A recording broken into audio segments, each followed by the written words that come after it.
Your bank loves you. They really, truly, deeply love you, especially when your balance hits zero, because that is when they make the most money off you. Here is how it works. You have $12 in your account. Not stressed, $12 covers today. Then your phone bill auto pays $15. You did not catch it in time, and your bank covers it for you. How sweet of them. Then sends you a $35 bill for doing so. Not for anything you bought. Not for any service you received. Just for the crime of being temporarily broke. That is called an overdraft fee. And your bank did not do that by accident. That one-time mistake made banks $35 billion last year, mostly from people who already had almost nothing. Let that sink in. Today, we find out exactly how this system works. And it was never an accident. So what even is an overdraft? Simple. When your account hits zero, your bank has two choices. Option A is to decline the transaction. No money, no deal. Clean and done. Option B is to cover it anyway, like a tiny loan, and then charge you $35 for that loan.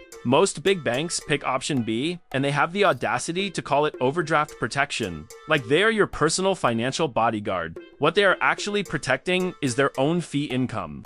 Now, let us do the math nobody is doing for you. That $35 fee on a $15 phone bill works out to a 233% interest rate. 233%. You know who else charges 233%? Payday lenders. And they get dragged through Congress and called predator. A bank does the exact same thing and calls it a service. It is just a standard rate, my friend. But I will never be able to pay this. And that's how they make it a standard in the economic system. They did not even change the math, just the branding. Now, here is where it gets actually evil. Banks do not stumble into overdraft fees.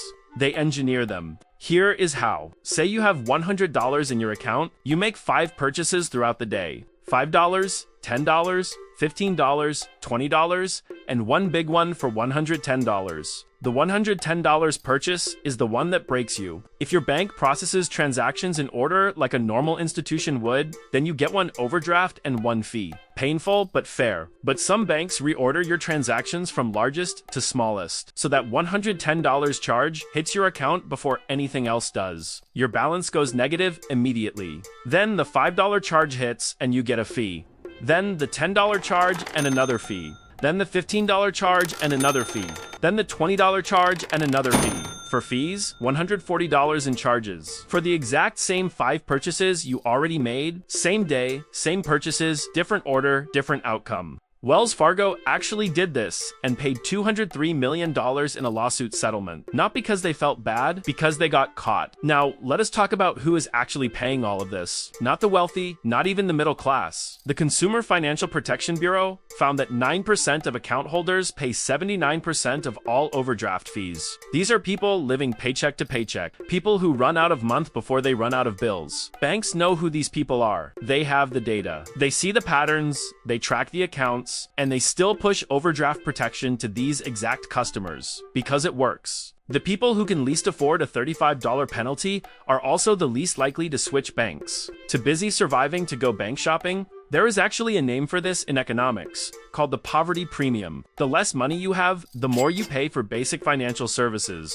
It literally costs money to be poor. So, what changed? In 2022, some banks blinked. Capital One, Ally, and Citibank dropped overdraft fees completely. Did they collapse? No. They gained customers. In late 2024, the CFPB actually did it. They finalized a $5 cap on overdraft fees nationwide. For a moment, it looked like it was over. But banks did not go down without a fight. They got Congress to kill the rule before it ever took effect. Congress voted it down. The president signed it, and here is the brutal part. That kind of repeal does not just cancel the rule. It legally blocks the CFPB from ever trying anything similar again without new permission from Congress.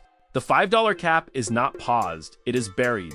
And overdraft fees have already climbed back above $12 billion a year. Here is the number that should stop you cold. The average overdraft customer pays $250 a year in fees. Over 10 years, that is $2,500. Not spent on food, not invested, not saved for anything. Just handed to a bank for having a low balance. Now, take that same $2,500 and put it in a basic index fund for 10 years. It grows to roughly $5,000. The overdraft fee does not just steal your money today. It steals your future money too. Banks call it a fee. The math calls it a trap. And they've been running this trap for decades. That is the mechanism. That is how $35 becomes $35 billion. One empty account at a time.